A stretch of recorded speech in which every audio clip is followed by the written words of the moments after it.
رب اشرح لي صدري ويسر لي أمري واحلل عقدة من لساني يفقه قولي. Assalamualaikum warahmatullahi wabarakatuh. Apa khabar semua murid cikgu?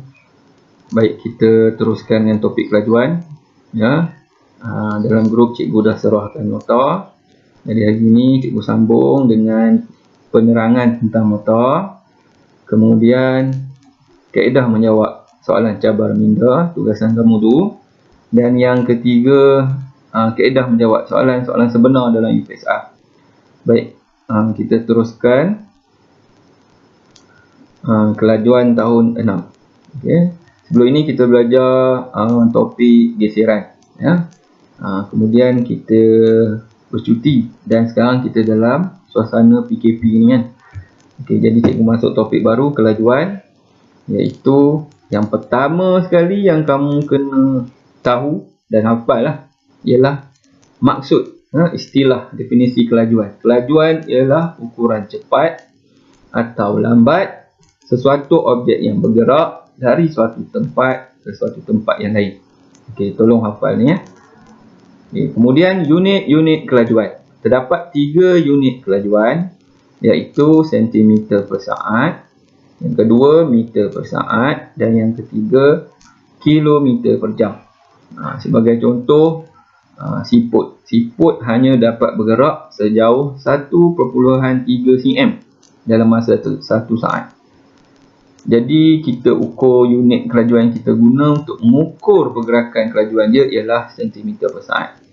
Manakala kalau tupai dalam masa 1 saat dia boleh bergerak 5 meter. Jadi kita gunakan unit meter per saat. Okay, unit yang terakhir yang objek yang bergerak lebih laju ialah contohnya kuda. Kuda ni boleh bergerak 76 km dalam masa 1 jam. Jadi unit yang sesuai ialah kilometer per jam. Okey, kita tengok contoh seterusnya lah. Okey, dalam buku teks juga ada contoh lain untuk unit-unit kelajuan. Yang pertamanya dia tunjukkan kura-kura. Kura-kura ni perlahan ke laju? Tentulah perlahan kan. Unit yang sesuai ialah apa? Kalau kita tengok ni dia kata dalam masa 1 saat 7.6 cm sahaja kura-kura ni bergerak. Jadi unitnya betul, mestilah sentimeter per saat. Yang kedua manusia. Manusia paling laju sekarang siapa ni? Gambar cikgu buat click art ni. Usain Bolt. Usain. Bukan Usain kat Limah tu. Okey, Usain Bolt. Ya. Dia boleh berlari dalam acara 100 meter pecut dalam masa 9.58 saat. Okey, jadi unit yang sesuai? Betul. Unit meter per saat. Dan yang ketiga kereta F1. Formula 1, kereta yang paling laju ni. Sehingga kan boleh bergerak 360 km dalam masa 1 jam. Punya jauh tu. Kalau 1 jam tu kelajuannya malar kekal, jalan yang lurus, dia boleh bergerak 306 km. Kalau dia ada corner ke apa, mungkin akan perlahan sikit. Jauh lah. Jadi unit yang sesuai ialah kilometer per jam. Itu 3 unit. Dan di sini kamu kena mahir dalam, kalau soalan pengiraan, kena mahir dalam penukaran unit. Berapa contohnya? 1 meter berapa sentimeter? 100 cm. 1 kilometer berapa meter? 1000 meter. Begitu juga dengan ukuran masa. Nanti kita bincang lebih lanjut dalam topik formula ataupun pengiraan kelajuan. Okey. Seterusnya, dua hubungan ni. Anak cikgu pun nak belajar juga. Hubungan antara kelajuan dengan jarak yang pertama. Yang keduanya hubungan antara kelajuan dengan masa. Kita sentuh kelajuan dengan jarak tu. Ya. Bila kita katakan objek yang laju ni, dia akan bergerak lebih jauh dalam satu tempoh masa yang sama. Cikgu beri contoh, ada 3 kereta. A warna hijau ni, B warna putih, C warna coklat. Okey. Kereta A lah yang paling laju kerana dia bergerak lebih jauh setelah perlumbaan berlangsung selama 20 minit. Kita kata dia punya lumba semua sama.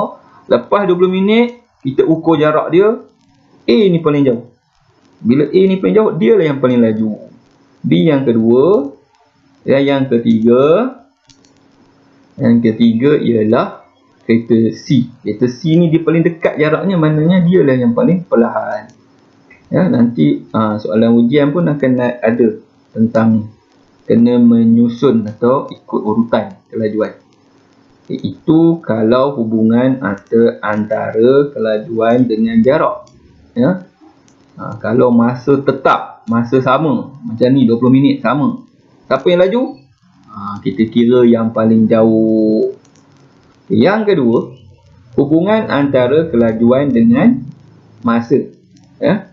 Tadi kita tetapkan masa. Sekarang kita tetapkan jarak. Kita tengok masa siapa pula yang paling singkat. Objek yang lebih laju mengambil masa yang lebih singkat untuk bergerak dalam satu jarak yang sama. Okey, kita ambil perlumbaan tadi. Perlumbaan yang sama juga. Kereta A, kereta B dan kereta C. Siapa yang paling laju? Kereta A. Sebab perlumbaan ni dah tamat. Perlumbaan ni sejauh 80 km. Okey, 80 km ni kita tetapkan jarak. Kalau jarak semua sama, 80 km, siapa yang paling laju? Ya, kereta A. Kereta A ni, kerana kereta A ni masanya paling singkat. Dia nak tamatkan perlumbaan tu, nak selesaikan perlumbaan tu, hanya mengambil masa 35 minit. Yang kedua, kereta B 40 minit. Yang masa paling panjang ni, kereta coklat ni, kereta C ni, dia kalah lah. Dia paling perlahan sebab dia masa paling panjang. Okay, jadi cikgu ulang balik. Objek yang laju, dia akan ambil masa yang paling singkat. Ya, untuk bergerak dalam jarak yang sama. Okay, itu dua perkara. Hubungan antara kelajuan dengan jarak dan hubungan antara kelajuan dengan masa. Ya. Okey. Kalau kita ikut pemboleh ubahnya, kalau yang sama ni, pemboleh ubah apa? Pemboleh ubah yang dimalapkan. Ya. Okey. Seterusnya. Okey, ini unit output ataupun isi penting terakhir dalam topik ini, iaitu formula ataupun rumus mengira kelajuan. Rumus asalnya yang A ni, K sama dengan J per M. K kelajuan bersamaan jarak bahagi masa. Tapi kita boleh terbitkan rumus-rumus lain. Sebab kalau ujian pun dia akan tanya juga. Dia beri maklumat 2 daripada 3 ni dia suruh cari. Contohnya dia minta masa.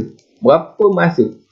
Kita boleh kira masa ni jika kita ada maklumat jarak dan kelajuan.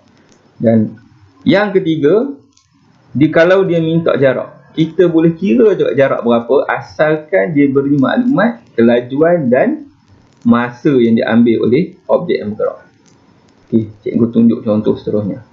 Okey, ini kuis yang ada dalam buku teks sekarang. Soalan 1. Soalan 1 ni, cikgu baca. Sebuah motosikal mengambil masa 1 minit seminit untuk bergerak sejauh 600 meter. Motosikal seminit untuk bergerak 600 meter. Soalan, berapa kelajuan? Dalam unit meter per saat. Bila dia nak meter per saat, kita perhatikan di sini masa yang dia beri ialah minit. So kita kena convert, kita kena tukar dulu kepada saat. Okey, kelajuan motosikal sama dengan jarak yang dilalui oleh motosikal dan masa yang diambil oleh motosikal untuk bergerak sejauh 600 meter. K sama dengan J per M sama dengan 600 meter per 1 minit. Masanya seminit. Okey, di sini yang tulisan merah ni cikgu tukarkan. Seminit bersamaan 60 saat. Kita kira macam biasa operasi matematik bahagi. 600 bagi 60 kita potong-potong tinggal 10 meter per saat. Jadi dapatlah jawapannya dalam unit meter per saat. Okey, soalan 2. Seekor kura-kura bergerak dengan kelajuan 25 cm per saat. Ya. Berapakah jauhnya kura-kura boleh bergerak dalam masa 4 saat? Yang dia bagi maklumat kelajuan dan masa. Yang dia minta jarak. Sebab tu kita guna formula jarak sama dengan kelajuan darab masa. Kelajuannya 25 cm per saat. Ya. Masanya 4 saat. Jadi 25 cm per 1 saat darab 4 saat. Kita potong unit saat. Dapat 25 cm darab 4. Jadi 100 cm. Ini formula kedua tadi. Formula mengira jarak. Okey, seterusnya besarkan. Okey, soalan dah kira kelajuan, dah kira jarak, kira masa pula. Soalan 3. Sebuah bas bertolak dari bandar P pada pukul 8 pagi menuju ke bandar A. Bas tersebut bergerak pada kelajuan purata 120 km per jam. Kelajuan purata lah kita anggap ni. Pukul berapa bas itu tiba ke bandar A? Okey, formula yang kita ambil tadi, masa sama dengan jarak bahagi kelajuan. Ya. Okey, jaraknya kena tambah P ke Q 100 km, Q ke R 80 km. Bila kita tambah semua sekali 180 km. Okey, dapat jarak. Kelajuan dia dah bagi tadi 120 km per jam. So kita bahagi je. 180 bahagi 120. Ya, kita terbalikkan ni sebab kita jadi operasi darab. Kita potong unit kilometer, 180 bagi 120 dapat 1.5 jam. Ya, 1.5 jam ni kita kata 1,5 jam lah. Jadi kalau bertolak 8 pagi, ya, tiba selepas 1,5 jam, maknanya jawapan akhirnya bas akan tiba di bandar A pada pukul 9.30 pagi. Okey. Itu aja penerangan nota cikgu. Okey. Nanti kita akan sambung dengan cabar minda dan soalan periksa. Sekian. Assalamualaikum.